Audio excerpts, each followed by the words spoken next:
Kalen sat alone in his small room aboard the Earth diplomacy ship Aurora, orbiting the vibrant alien world of Velthara. The screen in front of him blinked with a single message. You are officially invited to the royal wedding ceremony on Velthara as a representative of Earth. Formal presence required. He read it again, still unsure why he had been chosen. He wasn't a high-ranking officer or a famous diplomat, just a quiet cultural advisor with a love for ancient customs. Still, orders were orders. Velthara was one of the most mysterious worlds Earth had opened relations with. Its people were graceful, tall, and pale blue-skinned with delicate patterns across their faces. Veltharians rarely shared their traditions with outsiders, so when an invitation arrived for Earth to attend their royal wedding, it was considered a huge honor. And somehow that honor fell to Kalen. The shuttle descended through the planet's golden clouds and landed on a wide landing pad made of glowing stone. Veltharian guards waited in formation, their armor elegant and covered in vine-like engravings. One of them stepped forward, bowed deeply, and said in perfect English, "Welcome, honored guest from Earth. We have been expecting you." Kalen gave a small bow in return. "Thank you for having me." They escorted him through long walkways, surrounded by silver trees and whispering fountains. Music flowed through the air, soft and emotional, unlike anything Kalen had heard before. The palace stood ahead, rising from the forest like a crystal mountain, its towers swirling toward the sky. Inside, everything shimmered. Walls of polished stone, floating lights, and servants dressed in robes that seemed to ripple like water. Kalen felt underdressed in his black formal suit, even though it was Earth's best. A woman approached, taller than most, with deep violet eyes and short silver hair. She wore a ceremonial robe of dark teal and emerald green. Her voice was soft but firm. "I am Lysera, the royal attendant. You will follow me. We must prepare you." "Prepare me?" Kalen asked, confused. "I'm just attending as a guest." She tilted her head slightly, almost amused. "Yes, a guest. Of course." He was led to a private room with tall mirrors and silk curtains. Servants brought clothes made from soft Veltharian fabric and offered him a bath in a pool filled with flower, petals, and warm minerals. He hesitated but didn't want to offend. Once dressed in the new outfit, a simple tunic with golden edges, he was brought to the Hall of Blessings, where dozens of nobles stood in rows. All eyes turned toward him. Some bowed, others whispered. The music stopped. A tall man stood at the far end, dressed in a long royal cape. His eyes were sharp, but his smile was welcoming. Kalen recognized him from the galactic news. The King of Velthara. "Come forward, guest of Earth," the king said in a rich, echoing voice. Kalen stepped forward, heart pounding. "You have traveled far," the king continued, "and honored us with your presence. Velthara and Earth walk new paths together." Kalen nodded respectfully. "Earth is grateful for your invitation, Your Majesty." The king smiled. "Then let the guest rite begin." Before Kalen could ask what that meant, two priest-like figures stepped forward. One carried a small bowl of water. The other offered Kalen a delicate flower with glowing tips. "Place this flower into the flame," the priest said. "Let your spirit be known." Kalen hesitated, then obeyed. The flame turned blue and gave a soft hum. The nobles gasped in unison. The king's expression didn't change, but there was a glint in his eyes. "You are truly honored," he said calmly. "Your room awaits. Tomorrow is the wedding. We shall meet again at the ceremony." Back in his guest chamber, Kalen sat on a wide bench under a glowing tree that grew indoors. He stared at the ceiling, unsure what had just happened. Why did the flame matter? What did guest rite mean? He didn't have long to think. The door opened, and a young woman entered quietly. She was clearly Veltharian, tall, elegant, with soft blue skin and thin markings on her arms. Her eyes were the same violet as Lysera's, but deeper. She looked at Kalen for a long moment before sitting beside him. "I hope you are not frightened," she said softly. Kalen blinked. Not frightened. Just confused. She smiled slightly. Good. Confusion is better than fear. He looked at her more closely. She wore no crown, but her presence was strong. I'm Callan, from Earth. I know, she said. I am Sorella. She didn't give a title, but her tone was gentle, practiced, and careful. Like someone used to being watched. A noble, a priestess, do you know what's going on? Callan asked her. She hesitated. Not everything, but I do know that you performed the rite of spirit flame. That means something very rare. What does it mean? She didn't answer directly. Rest, Callan of Earth. Tomorrow is a day of unity. All will be made clear. Then she stood and walked away, leaving behind a faint scent of flowers and mystery. As the stars turned above Velthara and the music of the wind drifted through the palace, Callan lay awake in his chamber, unaware of what tomorrow truly held. He was not just attending a wedding. He was the one being married, but no one had told him yet. The golden light of Velthara's twin suns poured through the crystal ceiling as Callan woke in his room. He sat up slowly, still unsure if everything that had happened yesterday was real. The flower, the flame, the strange glances from the nobles. None of it made sense. A soft knock came at the door. Enter, Callan said. The door opened and Lysera stepped in with a calm smile. Behind her were two more attendants, each holding ceremonial robes. Today is the royal union ceremony, Lysera said. You must prepare. Callan blinked. Royal union? Yes. She nodded. Your place has been chosen. The rites have confirmed it. Callan stood slowly. What do you mean, chosen? I came here as a guest. No one told me I was part of the ceremony. Lysera's smile didn't fade. Veltharian tradition speaks through action, not words. When you offered the spirit flame your flower, it accepted your soul. That moment confirmed your fate. My fate? He repeated, his voice rising. You're saying I agreed to something I didn't understand? You followed the custom perfectly, she replied. That means the path is true. Callan ran a hand through his hair, trying to stay calm. Can I speak to someone about this, maybe the king? Lysera's expression softened. All answers will come. First, you must dress. Callan was led into a private chamber where warm water and a light breakfast waited.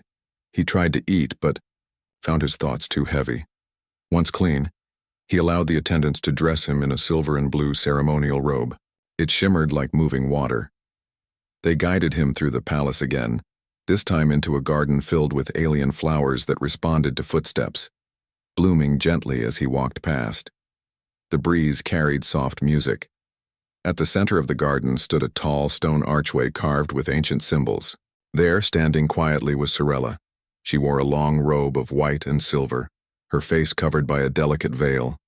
Her hands held a small, glowing crystal, and her head was bowed. As Callan approached, she looked up, and the veil slipped just enough for their eyes to meet. You look troubled, she said softly. Callan gave a nervous laugh, maybe because I came to attend a wedding, not be in it. Sorella gave him a long, thoughtful look. I hoped you would feel honored, but I understand confusion. You knew this would happen? Callan asked. I knew it was possible, she said. The rite of spirit flame is ancient. When a guest completes it, it is considered a blessing from the stars. It means they are worthy. Worthy of what? He asked, even though he already knew. She didn't smile. Of joining the royal bloodline. Callan stepped back, almost stumbling. Wait, you're the king's daughter? Sorella nodded once. Yes. I am Princess Sorella of House Elthari, first daughter of the royal line. He stared at her. And you're supposed to marry someone who passes this test? Tradition demands it, she replied. But the heart may choose to follow or not. Callan rubbed his face, trying to process everything. And what if I say no? Sorella was quiet for a long time before she answered. Then the ceremony continues without a union. The nobles will feel insulted and the king will see it as a broken sign. but no one will force you. That sounds like a quiet way of saying things could go very badly. She lowered her head. Yes, that is possible. They walked through the garden in silence for a while. The trees swayed gently. Birds with glowing wings flew overhead. Callan couldn't help but admire the beauty of the world around him, and the quiet strength of the woman beside him. I don't even know you, he said finally. I don't know you either, she replied, but I've studied humans. I've read about your art, your kindness, your ability to care for others even in darkness. Callan looked at her. That's just stories. I'm not special. To my people you are, Sorella said gently. You stepped into the flame without fear. You followed a path with respect. That is rare. He looked away, unsure of what to say. Would it help? She asked. If you had time to know me? He blinked. What? We have a few hours before the ceremony, she said. Would you spend them with me? No rituals, no pressure, just two people talking. They sat together under a tree that sang with wind. Sorella told him about her world, the floating gardens, the schools that taught music with light, the storms that brought dreams to sleeping minds. Callan told her about Earth, about movies, dancing in the rain, and the taste of chocolate. They laughed. They listened. For a while, they weren't alien and human. They were just two people trying to understand each other. Sorella looked at him with a quiet smile. I didn't ask for this either. But now that you're here, I'm glad. Callan's chest tightened. Her voice was honest, not forced. She wasn't playing a role. She was simply hoping. As the sky darkened with approaching twilight, Lysera returned and gave them both a respectful bow. The ceremony begins soon. Sorella stood first. Callan hesitated, then stood beside her. Do I still have a choice? He asked quietly. Sorella nodded. Yes, but I hope you will choose not because of fear or duty, but because something in your heart says yes. The palace was now lit with silver lanterns that floated in the air. Hundreds of nobles filled the grand hall.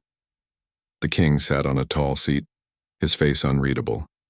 As Callan entered beside Sorella, a hush fell across the room. The music changed to a slow, steady rhythm. The air felt heavy with meaning. The high priest stepped forward. Let the bond be declared. Callan looked around. All eyes were on him. One simple answer, yes or no, could shape the future of two worlds. He looked at Sorella. She gave him a soft, hopeful smile. The grand hall was silent. Callan stood beneath the tall arch of silver vines, surrounded by glowing lanterns and hundreds of alien eyes. The king's gaze was calm, his hands folded. Princess Sorella stood beside Callan, her silver-white robe shimmering, like moonlight on water. The high priest stepped forward once more, holding a ceremonial staff carved with ancient symbols. Callan of Earth, the priest announced, his voice echoing in the high hall. You have walked the path of spirit flame. You have been chosen by the right. Do you accept the bond with Princess Sorella, daughter of Velthara? Everyone waited. Callan's heart pounded. He didn't move. He didn't speak. He looked to Sorella. She met his eyes, not with fear, but with hope. There was no force in her expression, no pressure. Only a silent message. You are free to choose, Callan. Took a deep breath. He started, then stopped. I didn't come here for this, he said finally. I came as a guest, and I never expected to be a part of something this big. A murmur rippled through the crowd. The priest hesitated. But, Callan added, raising his voice slightly, I also know that some choices come without warning, and sometimes we don't understand their meaning until later. He looked at Sorella again. I want to know you, he said. Not just as a princess, but as a person, and if you'll allow me to learn, then yes, I accept. The hall filled with gasps, followed by sudden loud applause. The king stood and raised one hand, and the crowd fell silent again. Then it is done, the king said with a pleased nod. Let the bond be witnessed by all. The high priest struck his staff against the ground. A ring of light surrounded Callan and Sorella, floating gently in the air like dust caught in the wind. It sparkled for a moment, then faded. The ceremony continued with music, gifts, and dances, but Callan hardly noticed. His mind was still spinning. He had just agreed to marry a royal alien woman, on another world, in front of a whole empire, and, somehow, it felt right. Later that evening, Callan sat with Sorella on a quiet balcony overlooking the glowing lake beside the palace. Velthara's moons hung above like soft lanterns in the sky. Sorella sipped from a golden cup. You surprised me, she said gently. I surprised myself, Callan replied with a small laugh. Were you afraid? Yes, he admitted. But not of you. Just of what this all means. Back home, people don't marry aliens. They don't even meet them most of the time. She looked at him. Do you regret it? He shook his head. No, I just need to understand it. Sorella turned slightly toward him. In Veltharian culture, marriage is not only a union between two people. It is also a promise, a bridge between hearts, families, and even worlds. The rite of spirit flame is ancient, yes, but it is not binding without true will. You spoke, your will today. And what about you? He asked. Do you feel this was right? She smiled, a little shyly. I watched you the moment you entered the palace. Not with curiosity, but with something more. I sensed calm in you, kindness, maybe even courage. That gave me hope. Callan smiled. Then we're both stepping into the unknown. She nodded. Together. The next day, the palace buzzed with activity. The marriage was not just personal, it was a symbol. A human and a Veltharian royal. It meant the start of something new, and everyone wanted to see what came next. But not everyone was pleased. Callan soon noticed the stares. A few nobles refused to greet him. Whispers followed him through the halls. Some believed Earth was not worthy. Others feared change. In a private meeting with Lysera, Callan asked about it. Some nobles believe the bond weakens tradition, she said quietly. They wanted Sorella to marry within the royal circle, but the king allowed the right to decide, and it chose you. So what now? Callan asked. Will they try to break it? No, Lysera said firmly. The bond is sealed, but you must be careful. Change invites resistance. You will need to show them that this was not a mistake. How? Lysera paused. Veltharian nobles value strength, but not just physical strength. They admire wisdom, common chaos, and bravery in moments that test the soul. If you face what's ahead with grace, they may learn to respect you. Later that week, Callan was invited to attend his first royal council as the official mate of Princess Sorella. He wore his ceremonial robe and entered the chamber where leaders from across Velthara gathered. One of the nobles, a tall man with sharp silver markings, stood and spoke directly to him. Human, tell us, what do you offer Velthara? Besides novelty and emotion? Callan stood still. Then he said calmly, I offer a new path, one where peace isn't built only through old customs, but through new understanding. I don't claim to be greater than your people, but I am willing to walk beside them, learn from them, and share what I know. Another noble raised a brow. And what is it that humans know? Callan met the man's eyes. We know how to survive through struggle, how to forgive, even after loss, and how to love, even when it's difficult. These things are strength too. There was silence for a moment, then the king spoke. Well said. That night, Sorella found Callan on the palace rooftop watching the stars. You were strong today, she said. I was shaking the whole time, he admitted. She laughed softly. Even stronger then. They stood together under the stars, quiet and close. Neither needed to speak. For now they simply watched the sky. Two souls from two different worlds, joined not by force, but by choice. Callan woke before dawn. The palace was quiet, but his mind was busy. Today he and Princess Sorella would travel outside the royal city to the Hall of Mirrors, an ancient place where Veltharian couples once proved the truth of their bond. The king had asked them to go, hoping the old rite would end the whispers among the nobles. Callan dressed in a plain traveler's coat, soft gray cloth, silver trim, comfortable boots. When he stepped into the corridor, Sorella was already waiting. She wore a sky blue cloak over her white gown and offered a gentle smile. "Ready?" she asked. "Ready," he answered, though his stomach felt like a knot. The journey, 2 slender sky skiffs carried them over rolling forests that glowed faintly under the twin moons. A warm wind brushed Callan's face. He glanced at Sorella. She closed her eyes and let the air lift her loose silver hair. "Does the Hall of Mirrors frighten you?" he asked. "No," she said. "It shows reflection, not judgment. But for those who fear their own hearts, reflection can hurt." Callan thought about that in silence. Below, the forest shifted to a valley of glassy lakes. At its center stood a low, wide structure made of clear crystal panels. The skiffs landed on a circular platform. Attendants bowed and stepped back, leaving Callan and Sorella alone with Lysra, who had flown with them. "The hall will respond only to the 2 of you," the attendant said. "No one else may enter." Lysra squeezed Sorella's hand. "I will wait here." She looked at Callan. "Walk. True, guest prince." "Guest prince," Callan repeated in his mind.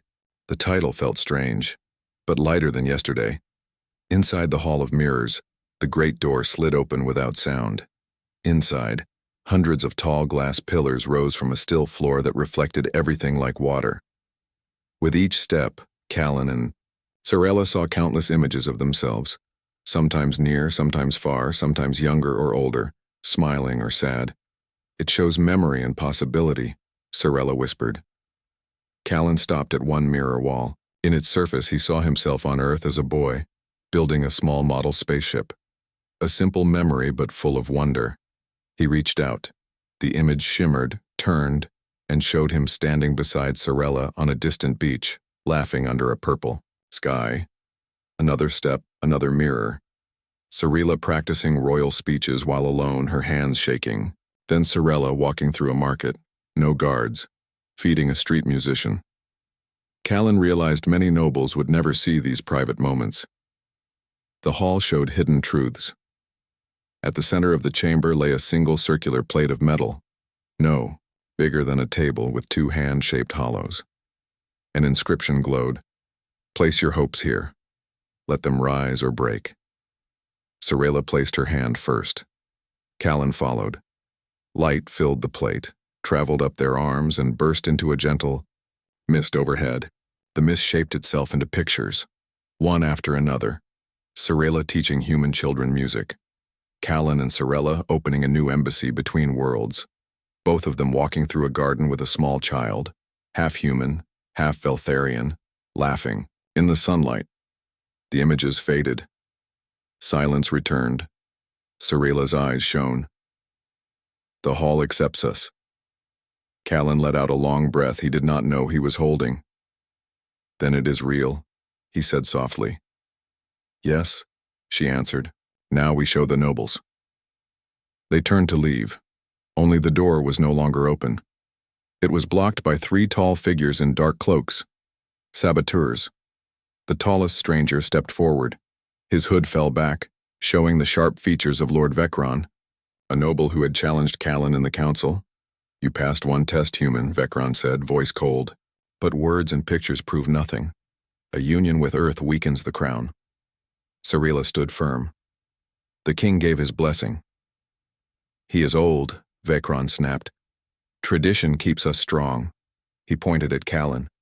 "You are a shadow in our history." Before Callan could answer, Vecron held up a small glass sphere. Inside it, green light swirled dangerously. "A mirror storm seed," Sorella whispered. "If it breaks here, the hall will shatter." Vecron's men fanned out. "Leave now, princess. The human stays. We erase this mistake and no one outside will know." Callan stepped in front of Sorella. His heart hammered, but his voice stayed calm. "You say tradition matters.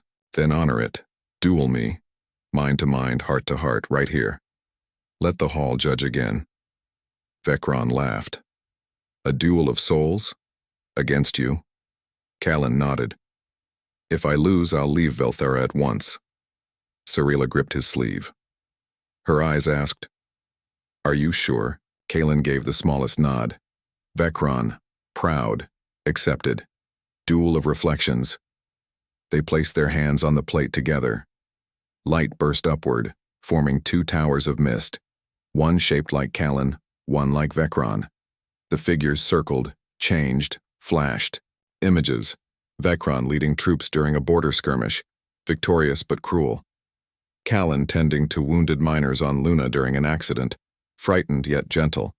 Vecron at lavish feasts ignoring starving villages. Callan staying up late to teach refugee children. The hall weighed each memory. The towers glowed. Callan's brighter, steadier. Vecron's flickered, then cracked. The noble hissed and tried to strike Callan's projection with his mind, but every blow bounced back, showing his own hidden fears. A child teased for weakness, a father scolding, a lifelong hunger for respect. Vecron staggered. The sphere slipped from his hand. Callan lunged, caught it inches above the floor. His palms burned, yet he held on. Light from the sphere spilled into the hall, and the mirrors caught it, turning it into soft beams that settled on Vecron. He dropped, to his knees, tears in his eyes, overwhelmed by his own reflections. Callan closed the sphere. The green light dimmed. He helped Vecron stand. The nobles' guards lowered their heads and backed away. The hall became still. The duel was over. Vecron looked at Callan, voice hoarse. I was blind. Forgive my pride. Callan nodded. Learn from it. Help us build something better. Vecron bowed low to both Callan and Cirilla. You have my loyalty, princess, and yours, guest prince. The door slid open again, revealing Lysera and several palace guards rushing inside. They saw the scene. Vecron humbled, Callan holding the sealed sphere, and stopped in astonishment. Lysera smiled with relief. The hall has chosen a strong future. The king's decision. That evening, the king called an emergency gathering in the throne hall. Every noble attended. News of the Mirror Storm plot had spread fast. Vecron stepped forward first, confessed and publicly pledged to protect the new union. His words shocked many, and swayed more. When the king rose, silence filled the hall. Tradition is a river, he said.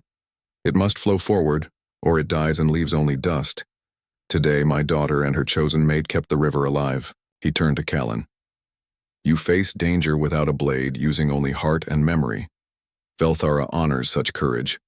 Earth may call it by another name, but here, we call it true strength. He then proclaimed a new festival, the Day of Joining, Worlds, to be held each year, celebrating the bond of Velthara and Earth. Callan felt the weight of the moment. Cheers erupted around them. Even the harshest nobles joined in, moved by the tale of the hall. Cirilla slipped her hand into his. You gave them hope, she whispered. We gave them hope, he replied. A quiet moment late that night, Callan and Cirilla walked the palace gardens. Lanterns floated above the reflecting pools, casting gentle ripples of light. They stopped on a small bridge. Do you regret anything? Cirilla asked. No, Callan said. But I still fear the unknown. She nodded. So do I. Yet walking into it together feels right. Callan leaned on the railing, looked at the water, then at the sky. On Earth we have a saying, the first step is the hardest. I think we just took it. Cirilla laughed softly. Then the next ones will be easier. A sudden hum filled the air. Callan glanced up.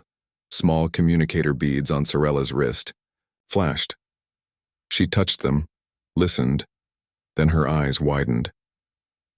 What is it? Callan asked. She looked at him, voice low. A fleet from the outer houses approaches Velthara. They do not accept our union. They demand the ceremony be undone, or they will force change through war. Callan's heart pounded. When will they arrive? By dawn. They shared a determined look. The celebration was over. Now the real test of their bond, and of peace, was coming. The first red light of dawn touched Velthara's crystal towers as alarms echoed through the royal palace. Princess Sorella and Callan hurried into the strategy hall where the king, Lysera, Lord Vecron, and senior officers studied a large star map. Floating, symbols showed 26 warships from the outer houses dropping out of hyperspace. Their crest, a jagged wheel, glowed crimson. They send one message only, an officer said. Break the human bond or face judgment. Many nobles whispered in fear. The outer houses were distant cousins of the royal line, proud and fierce. They believed ancient customs must never bend. Callan stepped forward. How long until they reach orbit? Less than 1 hour, the king answered. Silence spread. Finally, Sorella spoke. Father, if we raise shields, the first shot may start. A war. Yet if we open our gates, Vecron added, they may board the palace and seize you both. Callan felt every eye on him. He breathed once, steady. We need to talk to them before fear chooses for us. The king looked at his daughter, then at the human who had become his son by right. What do you propose? The broadcast of Hearts Callan asked for a simple shuttle with a wide-range holo projector. He and Sorella would fly just beyond the palace shield, open a public channel and speak to the entire fleet. It is risky, Lysera warned. They could target the shuttle. Sorella placed a calming hand on her friend's arm. We take the risk together. Minutes later, the small craft climbed through the rosy morning sky. Behind them, the palace shield shimmered but stayed down, an act of trust. Ahead, the outer ships formed a silent wall, weapons charged. Inside the shuttle, Sorella activated the A projector. A huge translucent image of the couple appeared between fleets, visible to every viewport. Callan spoke first, voice clear. Ships of the outer houses, I am Callan of Earth. I ask you to listen before you fire. A deep, sharp reply came at once. I am Matron Corvara, speaker for the outer thrones. The right you bend insults our blood. Return the Princess Annul, the bond, or we cleanse this sky. Sorella stepped beside Callan. Respected matron, the right was followed. The Hall of Mirrors accepted our union, and even Lord Vecron now stands with us. Whispers crossed the command channels. Corvara's tone hardened.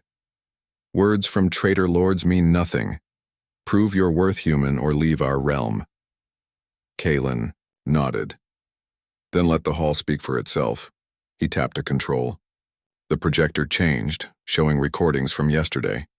The duel of reflections, Vecron's surrender, the memory images of kindness, courage, and hope that had filled the mirrors. Crew on the outer ship saw Callan rescuing miners, Sorella helping. Street musicians, the two sharing laughter beside a lake of light. The display ended on the vision of a half-Veltharian, half-human child running through flowers, symbol of a shared future. The comm line went quiet. Callan waited, heart pounding. Crisis above the clouds. Before Corvara could answer, new alerts blinked. On every screen, both palace and fleet. A small civilian research station near Velthara's upper atmosphere sent a distress call. One of its grav anchors had failed, dragging the platform toward a violent jet stream. 10 scientists, 3 outer house scholars among them, were trapped. Sorella's eyes widened. If the station hits that storm, no shield will hold. Vecron's voice cut in from the palace. Our nearest rescue craft needs 20 minutes. They have 10. Callan looked at Sorella. No words were needed. He turned back to the open channel. Matron Corvara, we can argue later, or we can save your scholars now. Either shoot us or let us try. Seconds ticked. At last Corvara spoke. Prove your courage, human, the path is open. Race against the storm. Callan piloted the shuttle toward the tumbling station. Sorella managed power and sensors. Fierce winds rocked the hull. Flashing debris clanged against the shields. Inside the station, frightened voices guided them to a docking hatch twisted out of line. Kalen steadied the shuttle with thrusters while Sorella used a tractor beam to pull the hatch straight. "Mag clamps engaged," she announced. "Door green." Kalen grabbed 2 emergency suits, boarded the station, and found the team huddled in a flickering lab. Among them was an outer scholar wearing the crimson wheel. "Follow me," Kalen shouted above the howl of ruptured air vents. Panels ripped loose. A heavy beam crashed down. Kalen shoved the scholar clear. Pain shot through his shoulder, but the beam missed them both. Sorella arrived, sealed the hole with a portable force patch, and helped lift the beam aside. One by one, they guided all 10 scientists into the shuttle. As Kalen powered away, the research platform tore apart in the storm's jaws and vanished. "A new judgment back in orbit," Kalen transmitted. "All rescued. No loss of life." Quiet filled the channel again. Then Corvara's voice returned, lower, changed. "Our scholars live because you risked yourself for them, and for Veltharians you had not met. This mirrors the old tales of the first Guardians." She paused. "Perhaps the river of tradition does flow forward. We will not fire on our future." On every outer ship, weapons powered down. Cheers and relieved sobs rose in the palace command. Hall Kalen slumped in his seat, muscles trembling. Sorella squeezed his uninjured hand, eyes bright with pride. The day of joining worlds. 3 suns later, Velthera celebrated a festival no one would ever forget. Streets filled with floating lanterns, human and Veltharian flags waved side by side. Outer house ships formed an honor guard, their crews landing to share music, food, and stories with Earth diplomats who had rushed across the stars to witness history. On a grand balcony, the king addressed both peoples. "Tradition did not break," he declared. "It was reborn stronger. Today we sign the Pact of Twin Roads, an agreement of free travel, shared knowledge, and mutual aid between Earth and Velthera." Kalen and Sorella stepped forward to add their signatures. When they finished, thunderous applause swept the plaza. Vecron approached Kalen, bowed deeply, and presented a slim crystal blade. "Symbol of guardianship," he said. "May you protect our realm as you protected the hall." Kalen accepted, humbled. "I serve beside you, Lord Vecron." Matron Corvara greeted Sorella with a formal wrist touch. "The outer houses stand with the crown once more," Sorella smiled. "May we walk the river together. 2 hearts, 1 horizon." That evening, Kalen and Sorella slipped away from the celebrations, climbing the quiet western tower. Below them, fireworks painted the sky in blue and silver arcs. Kalen flexed his wrapped shoulder. "I'll heal," he said when Sorella frowned. "You risked yourself again today," she murmured. "And I'd do it again," he answered. "Because every moment with you proves this union isn't chance, it's choice." She leaned against him. "What future do you see now?" He looked at the stars. "I see Earth children learning Veltharian songs. Veltharian farmers planting earth flowers. I see us years from now telling our child how 2 stubborn hearts changed more than one world." Sorella's eyes softened. "A child?" she teased. "One. Kalen laughed. "Let's walk each step first." They stood in peaceful silence. The river of tradition flowed below, now wider, brighter, alive with new possibilities. Far beyond Velthara, other worlds would soon hear of the human who came as a guest and left as a prince, and of the princess who dared to trust her own heart. Their story would travel the galaxy as proof that courage, kindness, and love were still the strongest forces among the stars.